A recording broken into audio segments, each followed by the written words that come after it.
You can go in, Mr. Mayor. Okay, councillors. So welcome, and anybody else that might be online to our monthly council meeting. I'm to advise you that the meeting will be recorded in accordance with the council policy titled Audio Recording of Council Meetings to record meetings of council, to assist in the preparation of minutes and ensure a true and accurate account of debate and discussion at meetings is available. Our first one tonight is the dealing with items of expectation, and you've got a recommended motion there from 1 to 6. I don't think I need to read it out because it's the same as last meeting. So I'll ask Councillor Leposki, are you happy to move that? Yes, happy to move. Thank you. Councillor Roldoke, are you happy to second? Oh yeah, that'll be okay. Thank you. Is any debate or discussion on the motion? If not, I'll put the motion. Councillor Leposki, are you happy to yes or no? Yes. Councillor Roldoke? Yes. Councillor Edlin?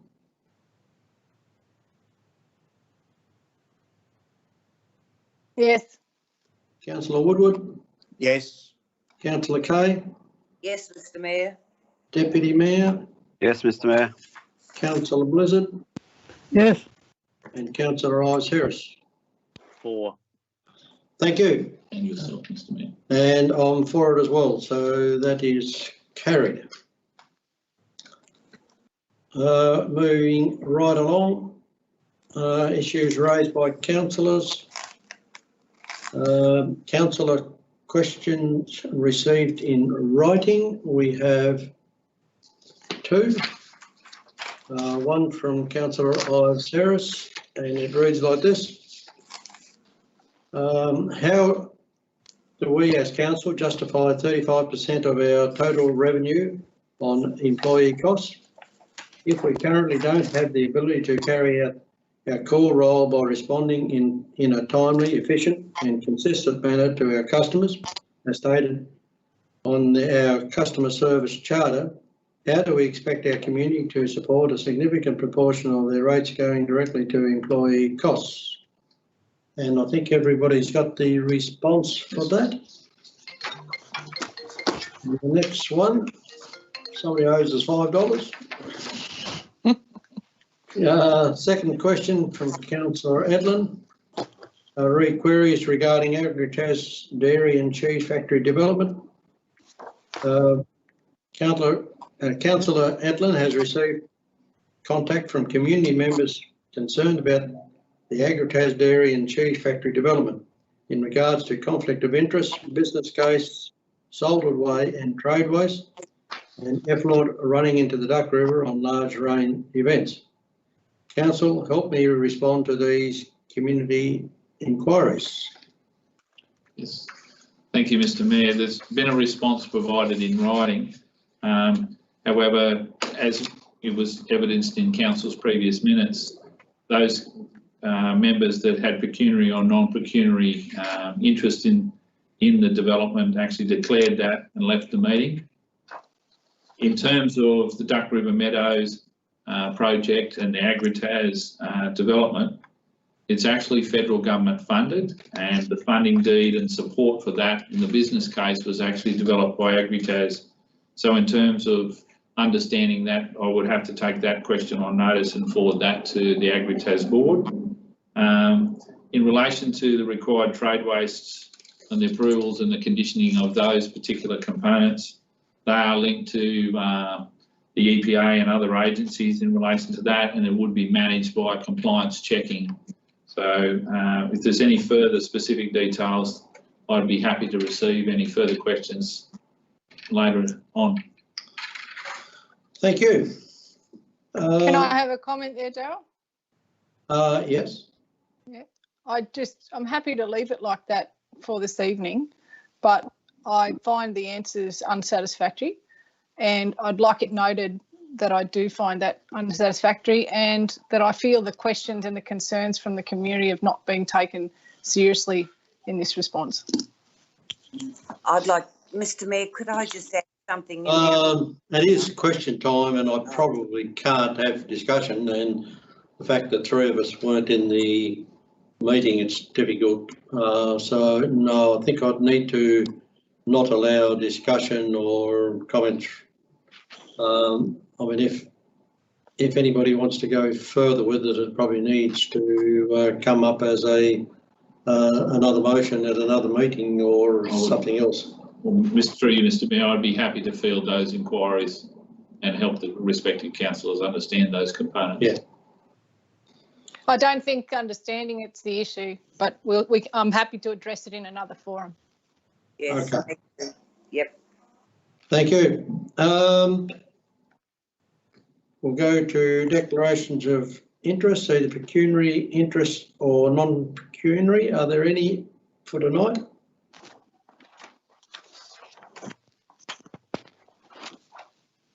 There's none. We come down to another resolution, and noting it is 5, 6 and 7, and so that the motion there is the 1, 2 and 3 there. Can I have Councillor Ives Harris, would you be prepared to move that? So moved, Mr Mayor. Councillor Woodward, you happy to second?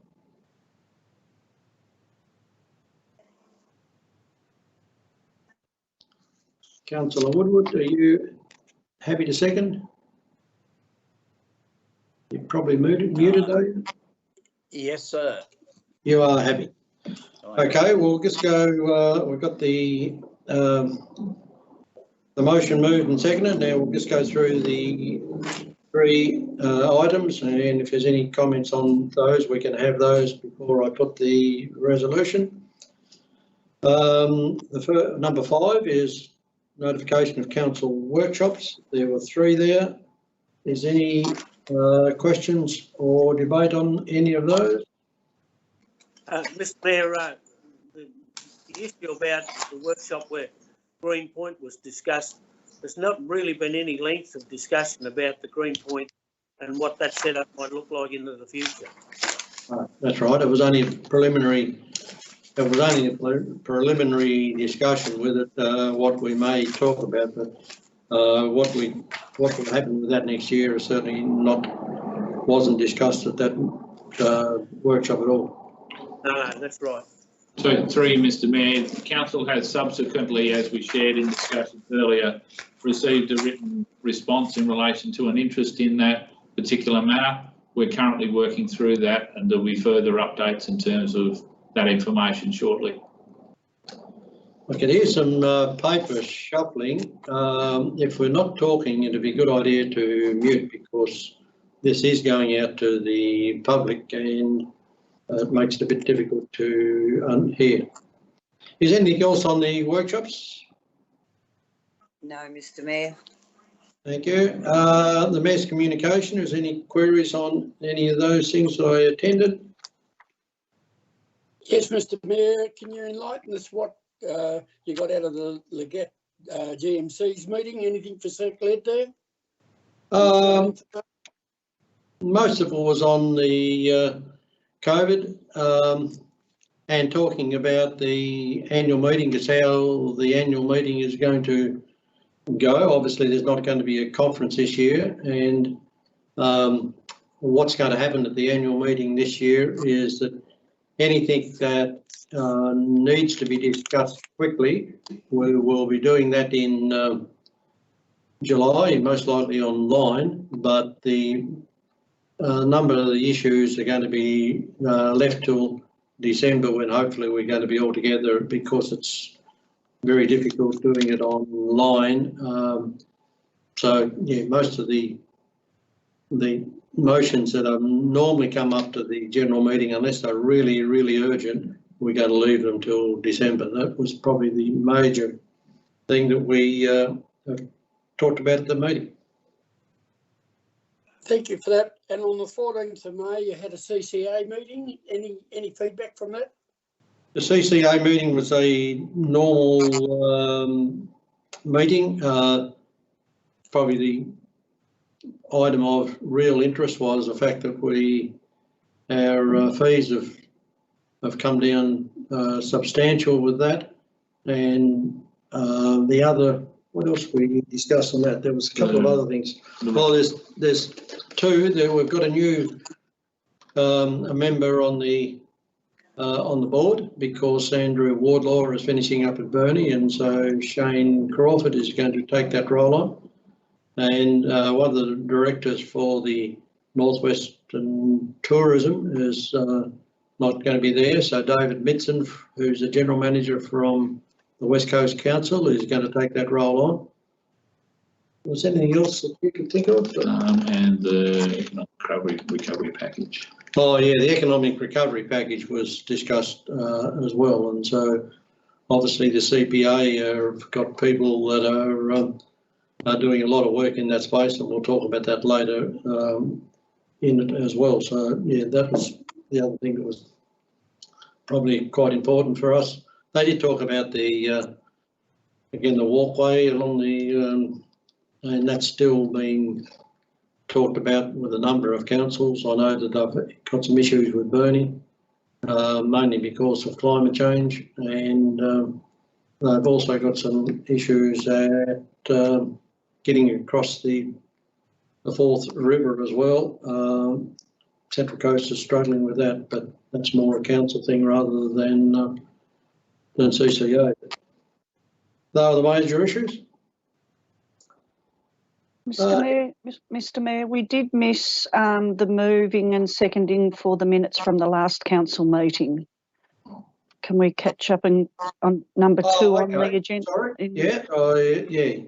Okay, I'll do that after we finish here. Thank you. Thank you. Thanks for that, Kelly. Is there any other questions? There's nothing on 7 because there's no late agenda items or deputations and presentations. I'll go around the room. For or against? Councillor Ives-Harris? For. Councillor Woodward? For. Councillor Poposky? For. Councillor Roldager? For. Councillor Redland? For. Councillor Kay? For. Deputy Mayor? For. Councillor Blizzard? For. That is carried, and I'm for it as well. I'll do the minutes of the last meeting in April. Councillor Kay, are you happy to move that? Yes, Mr. Mayor. Councillor Ives-Harris, are you happy to second? Happy to second, Mr. Mayor.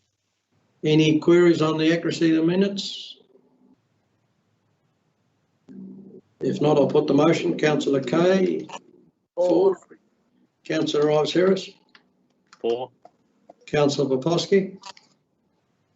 For. Councillor Roldager? For. Councillor Woodward? For. Councillor Redland? For. Councillor Blizzard? For. Deputy Mayor? For. That is carried. We'll now go on to 8, which is the public questions, and I have 9 questions from Melissa Wells, Backline Road, Forest. And I'll read each one out, and then I'll ask our GM for a response.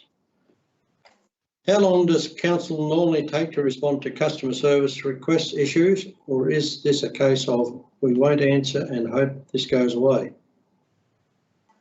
Want to do them individually?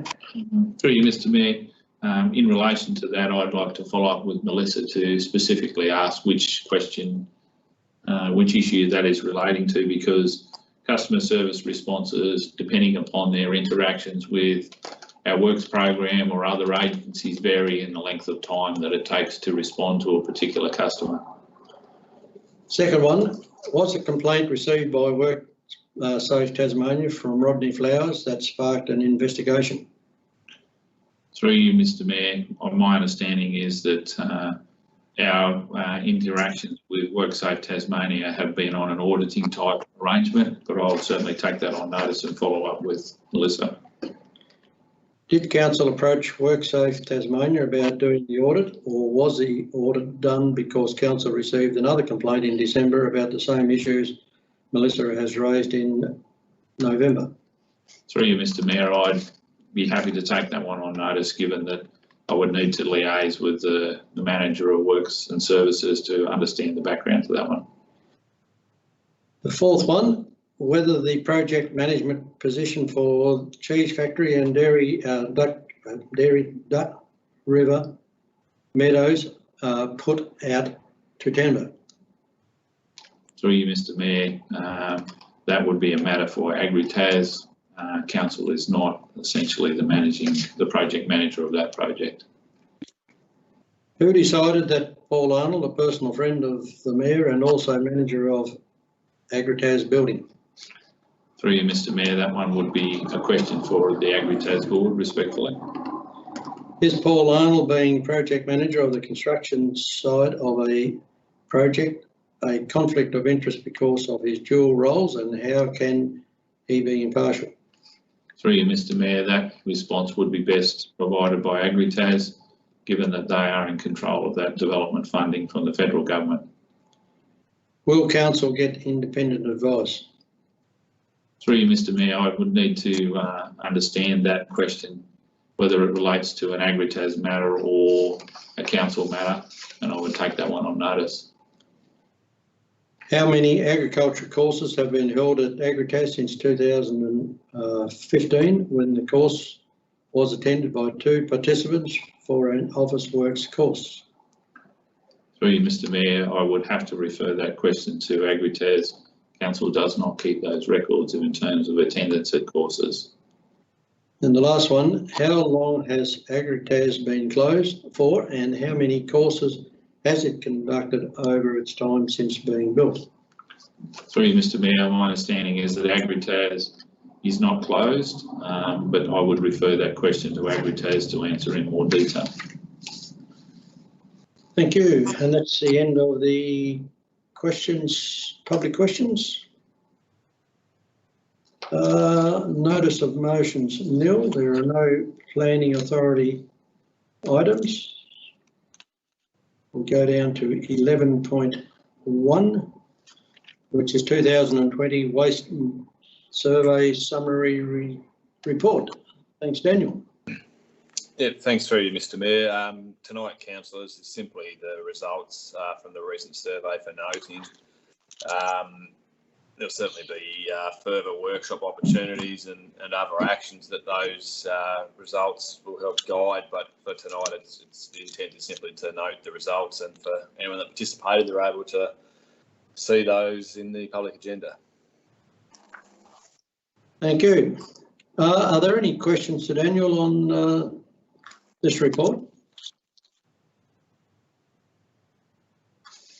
If not, I'll ask Councillor Ives Harris to move the report. So moved, Mr. Mayor. And Councillor Blizzard to second. Yes, Mr. Mayor. No further discussion?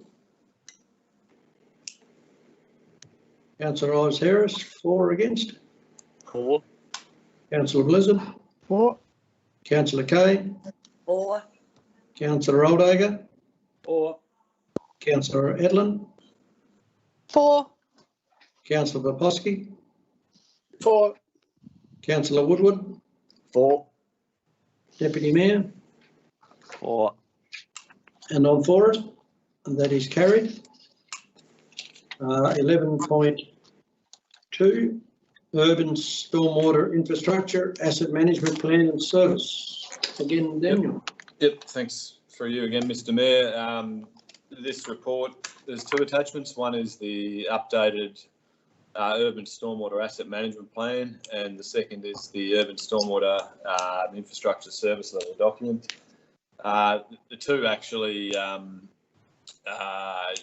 intended to be read in concert with the Stormwater System Management Plan, which was adopted by Council in December 2019.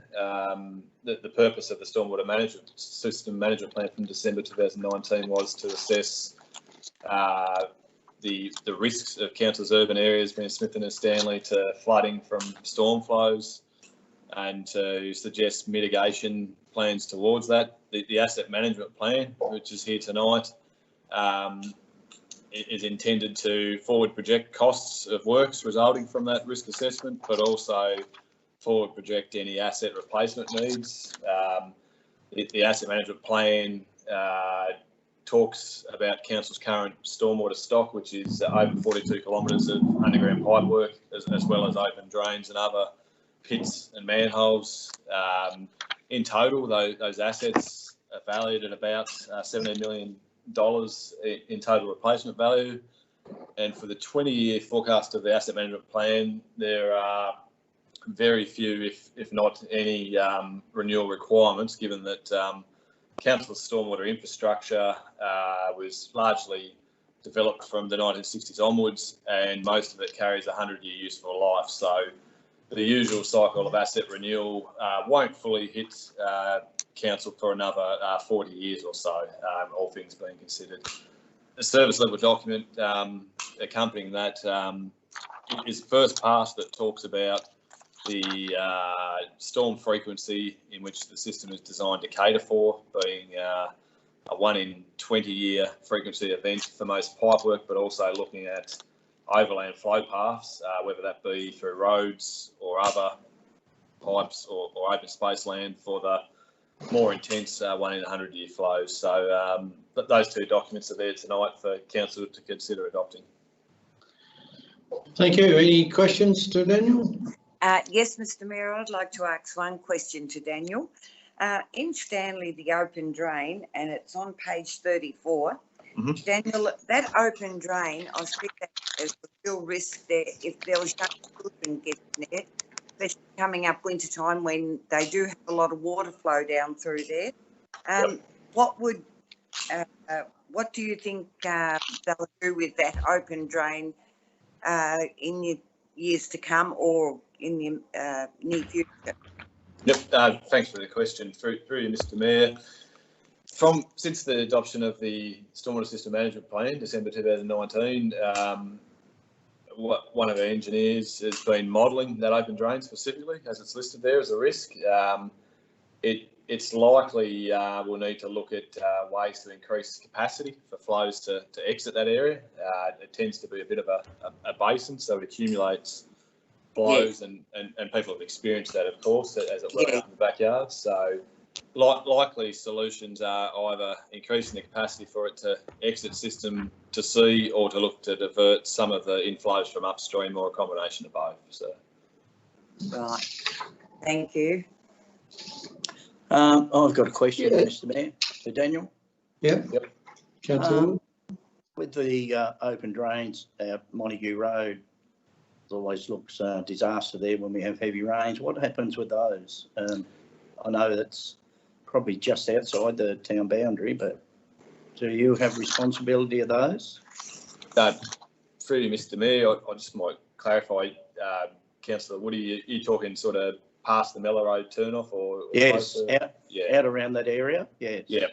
Yeah. Look, there's still a responsibility of councils. They don't have the same legislative obligation as those within the urban area. So we'll actually probably address those at next month's council meeting, when the roads asset management plan and road service level is put up for adoption. So it's a responsibility of council, but not covered by this plan or service level. Okay, thank you. Any further questions? Yes, Mr. Mayor. Councillor Bosky.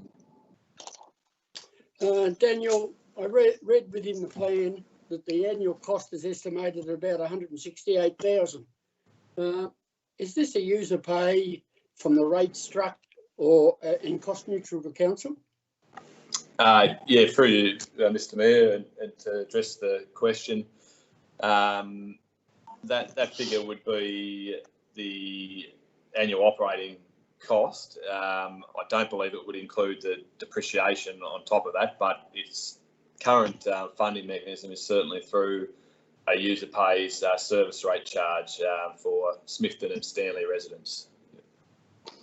My second part of the question was it covered by depreciation? So why isn't depreciation into the annual user pay rate? I'll clarify. Depreciation certainly is in the annual user pays rate, but the figure you've quoted is purely the yearly, and I'll just make sure I'm correct in stating that. My understanding is that it's the operations and maintenance and overheads per year, but where you've quoted it out of the document, I don't believe that also includes the depreciation on top. I might stand corrected if I can just have a moment to. Do you have a page reference, Councillor Poposky, you can point me to? 34. Page 31 starts the plan. No problem, just 1 moment. That's where I've got my note. I don't know where actually.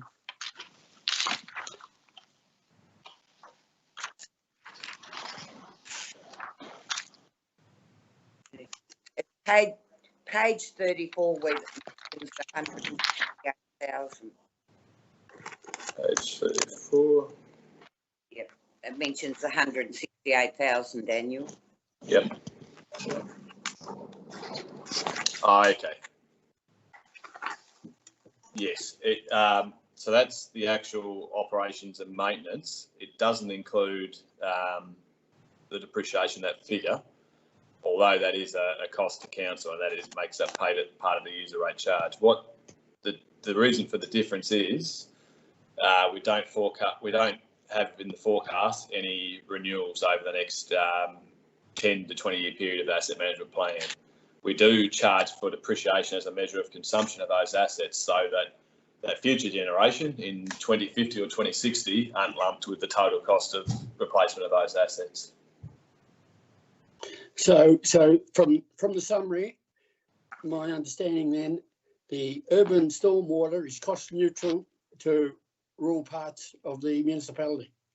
That's a good summation, that those that receive the benefit in urban areas pay the cost. Thank you. Anything further? Just with that, Councillor Poposky, I know that we brought it in over 3 years, I think, the costs of this, and so we didn't do it all in 1 year, so that would be over.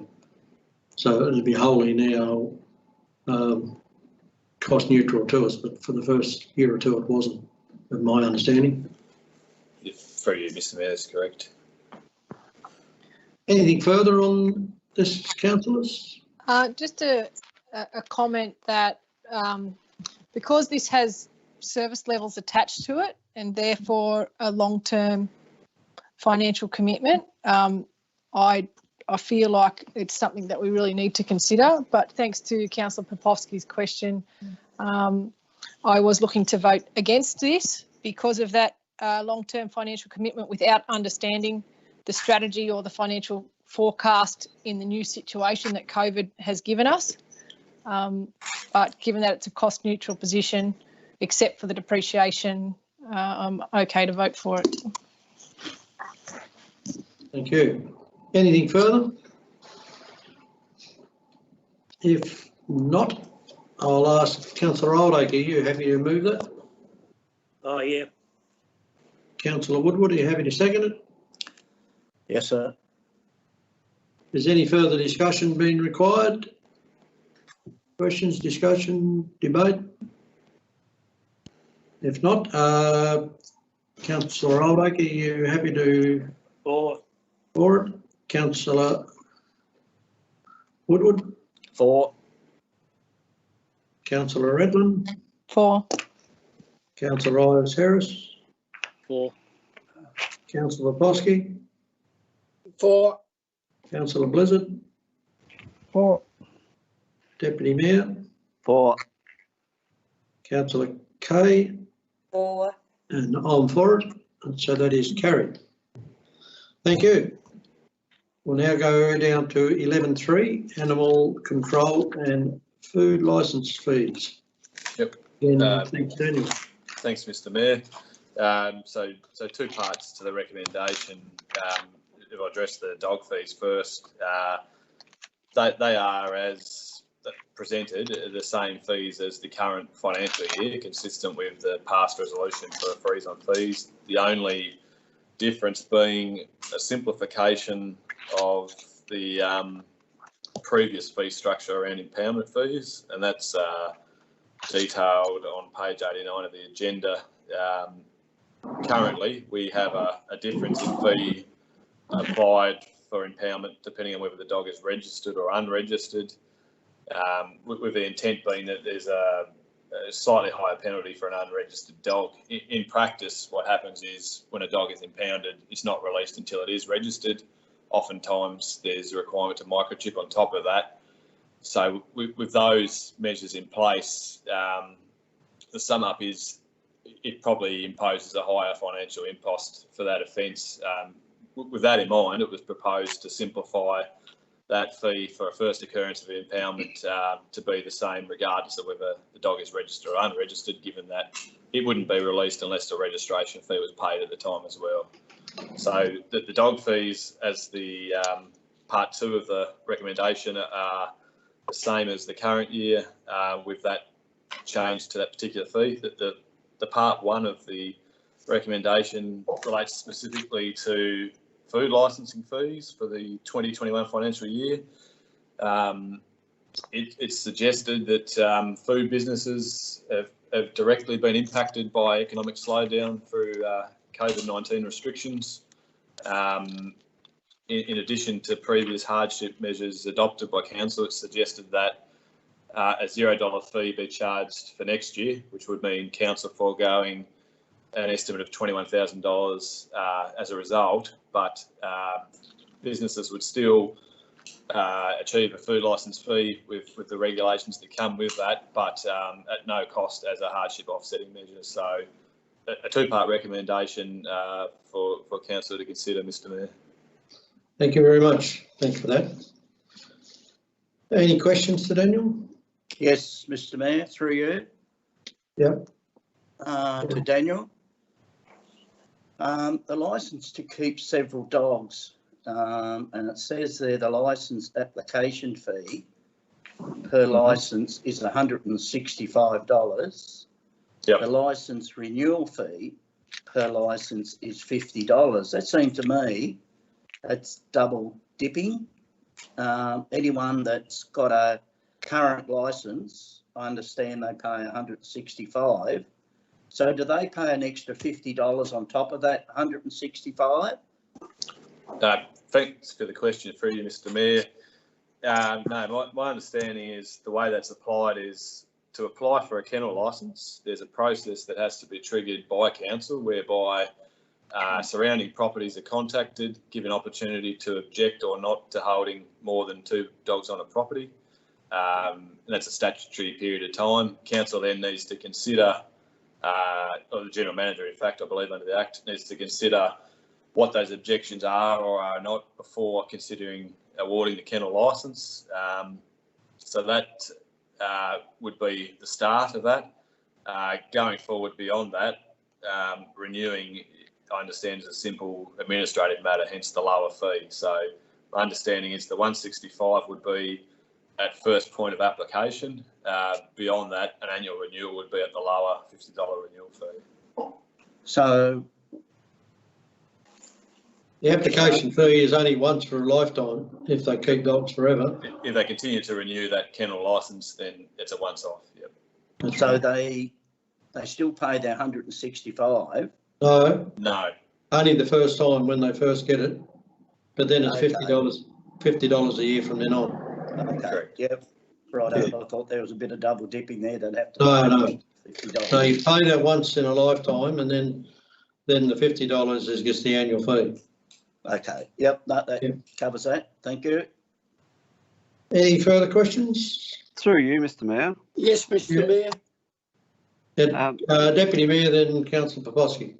I was just going to through you, Daniel. Is there any fines for unregistered dogs involved in this? Because I haven't seen anything. That's all.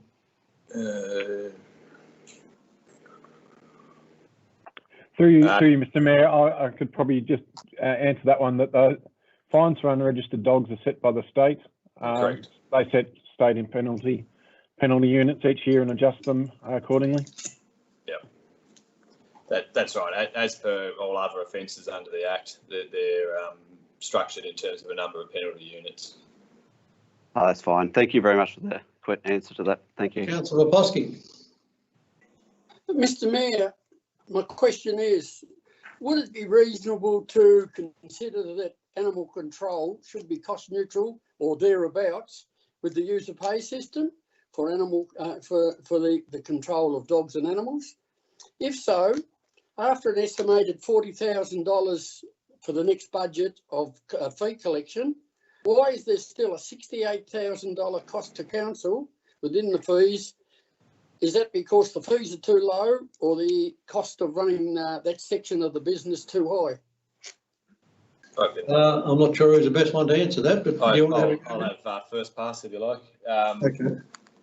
Through you, Mr Mayor, I don't believe we have policy position for full fee recovery for animal control. That is a policy position council could consider at any time. So there is a level of subsidy associated with the service. In considering a policy position like that, it would certainly be a future topic for council that wish to.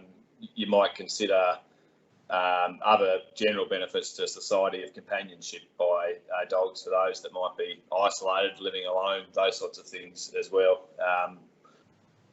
I suspect a future conversation would help council form a view on that one. Through you, Mr Mayor, if I just add one to that, I know council's discussed this before around previously adopting dog management policies. The user pays component of it, it's not generally the people who do the right thing and register their dog that cost the money. It's the compliance issues for those who don't do the right thing. So it gets pretty complicated with the user pays, and the service is for the safety and benefit of the public, not necessarily for the responsible dog owner. So that's a complicating factor in terms of the discussion around user pays completely, and that's probably the discussions council's previously had around that. Thank you. I think that it's something that we wouldn't be discussing tonight, but if you wanted to bring it up again sometime, Councillor Posky, we could have a further discussion with it. Like anything that we can, anything we can always discuss it, but I would have thought that we're not going to solve that one tonight. I take your point, Mr Mayor. I have real trouble that the fees are not matching the costs. With $108,000 to do animal control, I won't be supporting the recommendation. That's fair enough. No, that's okay. Any further questions? So, okay, well, I was going to get Councillor Posky to move, but I don't think I will now. Councillor Woodward, were you happy to move that? Yes, sir. Councillor Ives Harris, are you happy to second it? Happy to second it, Mr Mayor. Thank you. No further debate. Questions? I'll put it to the vote then. Councillor Woodward? For. Councillor Ives Harris? For. Councillor Kay? For. Councillor Blizzard? For. Councillor Oldacre? For. Deputy Mayor? For. Councillor Posky? Against. Councillor Redland? For. And I'm for it. And so that is carried. We now go on to the quarterly financial report. Thanks, Rachel. Thank you, Mr Mayor. Councillors, before you, we've got the quarterly financial reports for the period ended 31st of March 2020. We've got a fair bit of detail in there, Mr Mayor, with those quarterly. So what I might do is just take some questions, if that's okay. That's okay. Are there any questions to Rachel on the quarterly report? Got one question, Rachel, just on page 103, looking at parks and reserves. In our contractors, I noted our actual for 2018-19 versus our actual 2019-2020, the difference of $100,000. I just wanted a bit of clarification on that, if that was okay. Look, I will take it on notice, but I dare say my first instinct there would actually be for the pool, for the swirl. Oh, okay. Yes, Yep. yes, that makes sense. So- Thank you. Yep. Any Rachel, other? on 104, page 104, item note 9, what's the relationship between Brickmakers Bay, Brickmakers Beach and Stanley Town Hall?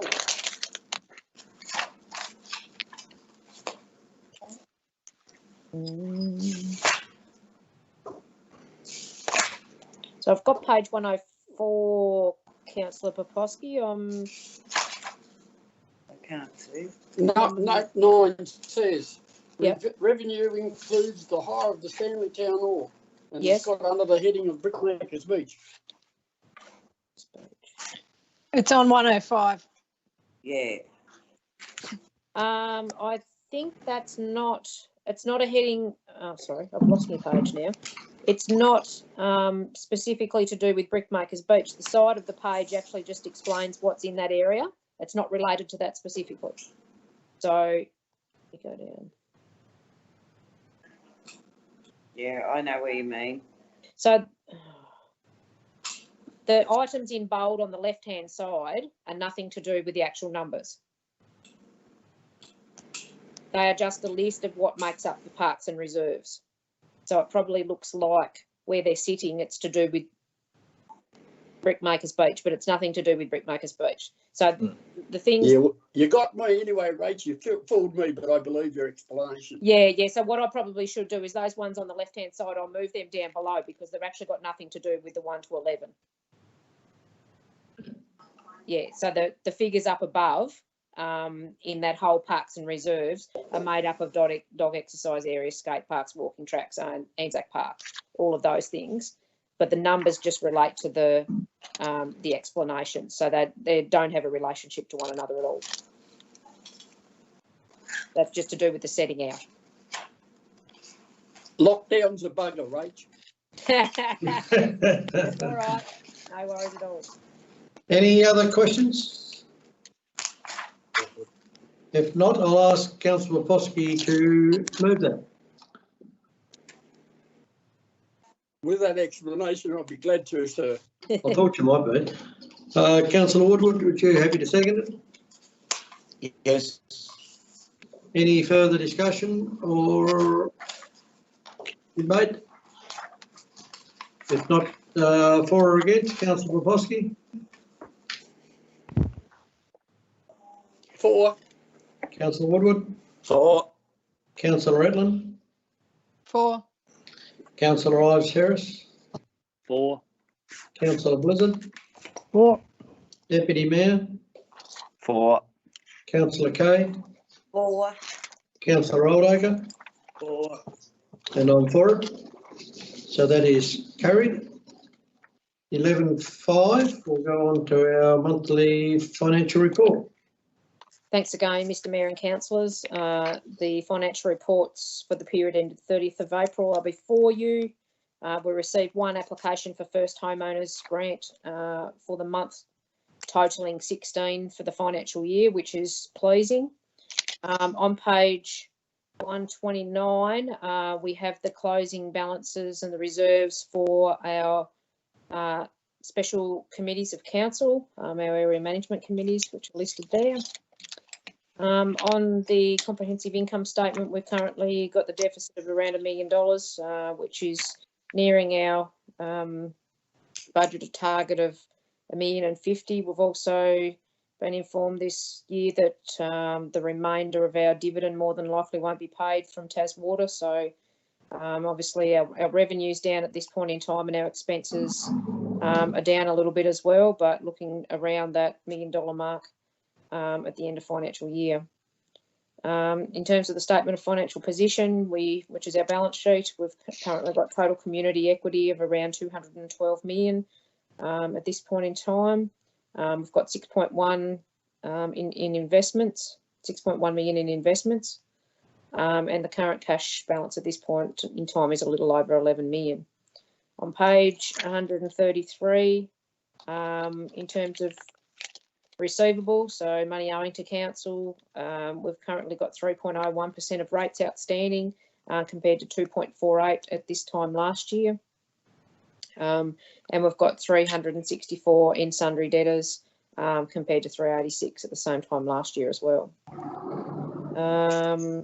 We've also just got our cash graph there to show the ups and downs of the last few financial years. And just on another note, Mr. Mayor, we've got our interim audit with Crow Hall with next week for 3 days, which is going to be done virtually this year. So we'll see how that goes. So I'll present the report for council's consideration. Thank you very much. Is there any questions to Rachel?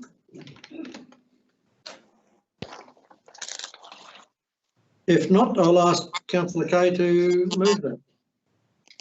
I'd like to move that motion, Mr. Mayor. Thank you. Councillor Roldaker seconding. Yeah. No discussion or debate? Councillor Kay, for or against? For. Councillor Roldaker? For. Councillor Blizzard? For. Councillor Woodward? For. Councillor Bosky? For. Councillor Ives Harris? For. Councillor Redland? For. Deputy Mayor? For. And I'm for it, and that is carried. We'll go down now to 11.6, the Senior Management Report. Thank you, Mr. Mayor. I'm reading from page 132, 137, councillors. First mention there is in relation to Smithton Medical Centre flu immunisation clinic. That's been progressing exceptionally well. There's been over 1,300 people vaccinated in community this year, which is an exceptional outcome, and council has been supporting that activity, which is being undertaken at the rec centre and CRC.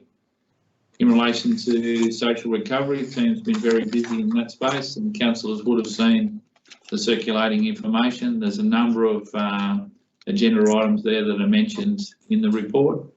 The Chedic Committee has had Microsoft Teams meeting on Thursday, the 30th of April, and there's some further activities occurring in that space. Health Tasmania grant, there was a $5,000 grant received in relation to proposed neighbourhood day program, and that was applied for prior to COVID-19. So applications are being worked through in that space. Under the youth heading, there's been a number of activities for Chill, as well as a number of positive feedbacks from a number of their activities in recent days and weeks. Also, there's activities there under Youth Week, some notices there in relation to IAM and the 7up program. In the recreational space, team is very busy at the moment working with clubs and organisations to prepare their COVID-19 safe plans to have activities return. And there's a note there as well in relation to the Smithton Wellbeing Indoor Recreational Leisure Centre, where we're working towards a staged opening around stage 2 so that we can facilitate a few additional numbers within the facility. There's also some notes there under emergency management for the West Coast Fire Management Area, fuel reduction programs, a specific mention in relation to COVID-19 and an image of the shelter for the mobile testing bus that was installed by the team down at the Swirl Centre. Small note there in relation to risk and a few dot points in relation to tourism activities that have been happening at the Tourism Centre with some tidying up and some data management activities. Also attached to the report is the information bulletin there in relation to a letter of congratulations to council, some media from the Craddock Coast Authority, Swirl report and the West Coast Fire Management, and H. Innes and Anonymous, some thank you cards from the Chill care packs that were delivered in community. I'll present the report for council's consideration and happy to field any questions. Any questions to our General Manager? Councillor Redland, could you just give us a update with your Chedic meeting, I thought it was quite interesting with the Damien Pearce that come and talk to you. Probably good to let others know about that.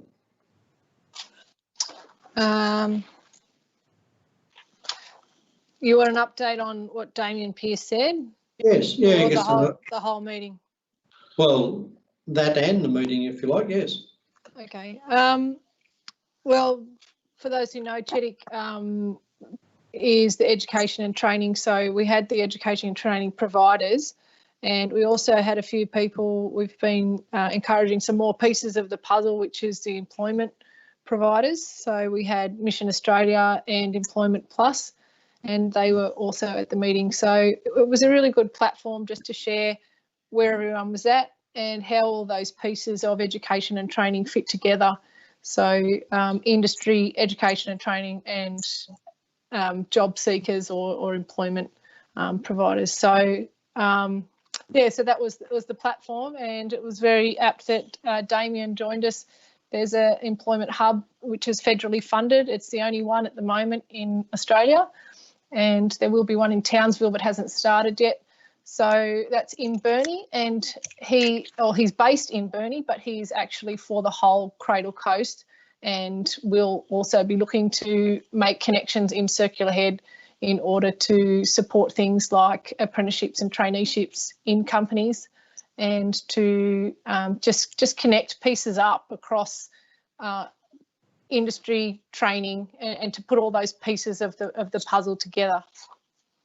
So that was Damien Pearce, who's at the training hub, and anyone who'd like to reach out to him, he's a very friendly fellow, and he'd be really open to making new connections in Circular Head.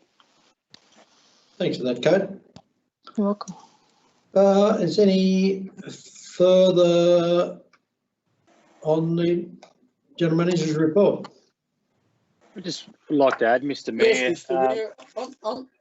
Councillor Ives Harris was first, then Councillor Raposki. Thanks, Mr. Mayor. I'd just like to commend the State Fire Management Council on the management plan for the West Coast for their up and coming 2020 fire season. I think it's proactive what they've got in there, and hopefully, with a few fuel reduction burns, we can have better outcomes and hopefully into the future, less things to go wrong. So thank you. Thank you. Councillor Raposki. This is probably an age thing. I was a bit disappointed with the West Coast Fire Management, because in the report they seem to be focusing on burns as the major fire mitigation. I believe there's other things like cattle adjustment and slashing of the area which could have been in the plan, and I'm rather disappointed they haven't given the priority they should in the conservation area to the node south of the Arthur River. Arthur River got a low risk area, and as you know from history's told us, there's been at least 2 major fires in the last 15 years down there, and luckily we had no infrastructure, nothing to do with any fire mitigation. It was just the good work of the property owners that saved that area. So I believe the fire plan could have had a little bit more fire mitigation and a little bit more level for the Arthur Pyman area. Okay, anything else on the GM's report? Yes, Mr. Mayor. Councillor Wood. I'm just looking at members and casual total attendances that's been reported to us, and the figure is 28,326. I think that's pretty good flow through of people in the Swell facility. Also, I'd just like to make mention of the 2 letters that come in about the youth giving them packs, and I think that's great to receive letters, but it's also fantastic to see young people taking that on board and looking after some of our members of the community. Thank you. Anything further, councillors? Any questions? Yes. I've just got one, Mr. Mayor. Oh, sorry.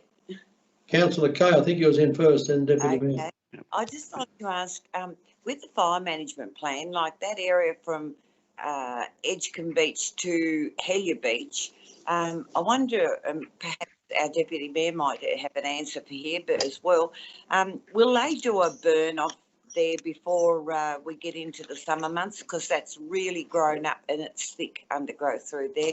It's a real fire hazard, that area, because once it got to Helier Beach, yeah, it'd be a real job stopping it there. You know, from Edgecombe Beach through to Helier Beach on the beach side. It's a real, Yeah, I know what you mean. every year I look at that, I think if that ever goes up, it'll be detrimental to a lot of the residential places out in those areas. I know one issue with that is that when we were talking to the Helier Beach people about the damage that the tides was doing, it was recognised that one of the issues, or believed one of the issues, because they had a fire there, it stopped the it burnt the undergrowth, and the roots that were there become fragile and made it more difficult, or made it more suspect to erosion. But whether it's right along there or not, I couldn't tell you. But that's something that we could talk to them further about. Well, if they put a fire break in there so it didn't burn right close to the beach, that Yeah, area, well, yeah. There's got to be measurements there that they put in place to do that. If it didn't go right to the water's edge, well, that wouldn't be a problem. But I'm not sure whether they could burn it without it going right to the water's edge. I don't know, but that's something we could check up with. But Deputy Mayor might even know more about it than me because he lives out there. They, just through you, Mr. Mayor, they did do one section up towards the Helier end, which is what you were talking about. I think it was about 2 years ago as a fire break, but they never, that's as far as they've gone for that reason. So I don't know where they're at, but they're going to have to look at it because it is an issue, Councillor Kay, so I understand that. Yep, thank you. Did you have another question, Deputy Mayor? I just wanted to commend the Chill group for what they're doing in regard to the youth around the area, and also for what they're doing with the older people around as well. So I just want to commend what they're doing out there. So thank you, Chill members. Thank you. No further questions? Councillor Redland, would you like to move that report? So moved, Mr. Mayor. Thank you. Deputy Mayor? Second? Yeah, I'll second that, Mr. Mayor. Thank you. No further discussion? Debate? For or against? Councillor Redland? For. Deputy Mayor? For. Councillor Blizzard? For. Councillor Ives-Harris? For. Councillor Kay? For, Mr. Mayor. Councillor Poposky? For. Councillor Woodward? For. Councillor Oldacre? Yeah, for. And I'm for it. That's carried. We are now down to 12, which is matters proposed for consideration in closed meetings. So I need a motion that council resolve by absolute majority the matters listed below be considered in closed meeting. Councillor Oldacre, are you happy to move that? No move. Councillor Kay, seconded. Yes, Mr. Mayor. For. I don't think there's anything to discuss. So Councillor Oldacre, you're for it. Yep. And Councillor Kay has already mentioned that. Councillor Blizzard. For. Councillor Redland. For. Councillor Poposky. For. Councillor Woodward. For. Councillor Ives-Harris. For. Deputy Mayor. For. And I'm for it. That's carried. And another motion that council resolved by absolute majority to close the meeting to the council. Can I get Councillor Woodward to move that? Yes, sir. Councillor Ives-Harris, seconded. Second that, Mr. Mayor. Wouldn't have thought there's much debate on that. Councillor Woodward. 4. Against. Councillor Ives Harris. 4. Councillor Redland. 4. Councillor Aldager. 4. Councillor Kay. 4, Mr Mayor. Councillor Blizzard. 4. Councillor Popovsky. 4. Councillor Berkery. 4. Or Deputy Mayor, sorry. And I'm for it, so that is carried. Before everybody online leaves, I want to thank you for joining in tonight, and I hope that you found it interesting, and have a good night.